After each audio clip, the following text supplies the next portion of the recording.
a lot of people, as Cortez mentioned, they would apply to after a shower. GPS would mention they would apply to their clothing.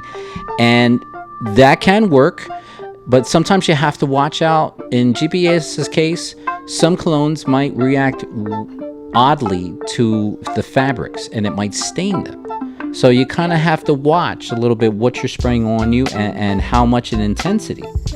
And as Cortez and GPS mentions, there's many different types of colognes out there, from your florals, your aquatics, your leathers, your orientals, gorgamons, which is more like smelling like types of foods, whether it be like chocolate or like cinnamon or what have you.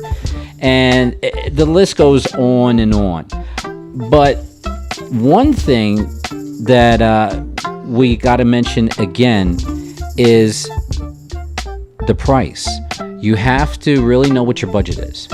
You have to really see that you need to put your money where your mouth is. If you're just starting off, and let's say you're starting off on a new job and you want to get your first cologne, then okay, then you build yourself up and save some money. You can budgetize if you want to and try a certain cologne, and it will work. But as Cortez mentioned, different seasons have different types of colognes that you can use that will complement what you're wearing or whatever, like mentioned, the season is. So I'll give you a couple examples. Woody type of fragrances are usually the fall and winter. Spicy fragrances can also be in winter, but citruses can be spring and summer, as well as, say, the aromatics, which is like the sage, the lavenders, and the rosemaries. Now, here's the only problem with the spring and summer citruses. Sometimes they're not as intense. So that means you might have to spray a little bit more to get that effect. But at the same time, if you don't know the chemistry of your body, you might get that initial note of like very smelly citrus. And then all of a sudden, your chemistry changes the secondary smells, and it might be too strong for other people. Because if you walk into a club, we could literally have something on that we might like, but other people might think is a little bit offensive. It's called being nose blind. And if you're nose blind because you're so used to the aromatics that you're spraying on yourself that you're not worried about what's surrounding you, you might not notice that other people might be a little bit taken aback by certain colognes that you have and that the intensity that you put it in. So to me, what is the solution if you're kind of on a budget and you're trying to try certain colognes and you don't have the money to get the big bottles, $200-$300 bottles? Well, I'll show you this, gentlemen, because this is what I do myself. This is micro perfumes. So yes, hey. I'm doing a little promo. Shout out to Micro Perfumes. I checked them out a little while back, and they have tons of different latest fragrances out there.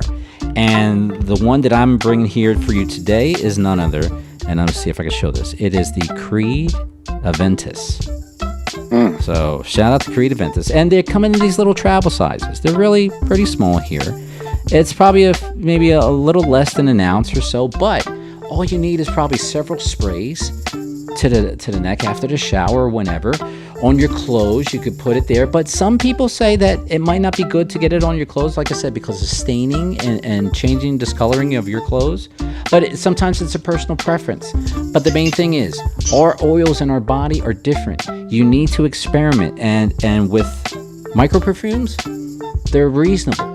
This may be about $17-$20, depending on the type of cologne that you're getting. The more Creed Aventus, it's a little more expensive. A little less popular, less expensive. But Cortez, GPS, what's your? I'm curious of your opinion on all these breakdowns that I'm doing here. Oh, and we got a guest here too. So I just seen a message here. So we got a guest. I want to bring her in here real quick. All right, now there here we go. Is. Hey, Marcia, here we go. What's going on? We're actually in our Confidence Breeds Success here, and we're talking about colognes. And I kind of went through breakdowns here, and I'm showing you what I am working with right now. I am working with micro perfumes.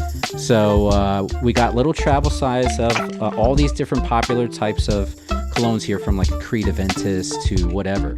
And did you like the Creed? Oh, it's awesome. I love it. I got that. I got I got like several different types, but for different seasons, for spring, for summer, for fall, winter. So I have some that I'm keeping like Sauvage, and I'm keeping them for the winter, and then I have the other ones I'm using right now. But this is more of people that are on a budget. You already got your suit, like we talked the last time. Now it's about getting your cologne. You're trying to impress for your job interview. You're trying to impress for that date. You're trying to just lay back and chill and impress your missus that's with you. So you have to know your body, because your body has different oils. The colognes react very differently from one person to another. So Cortez, if I could jump to you real quick, then I'll jump into Marsha. I mean, your opinion from all the things that I've been mentioning, from the aromatics to the types of concentrations, etc. Yeah, there's good info, folks. When in doubt, go to a department store. They give you free samples. They will give you free samples of various brands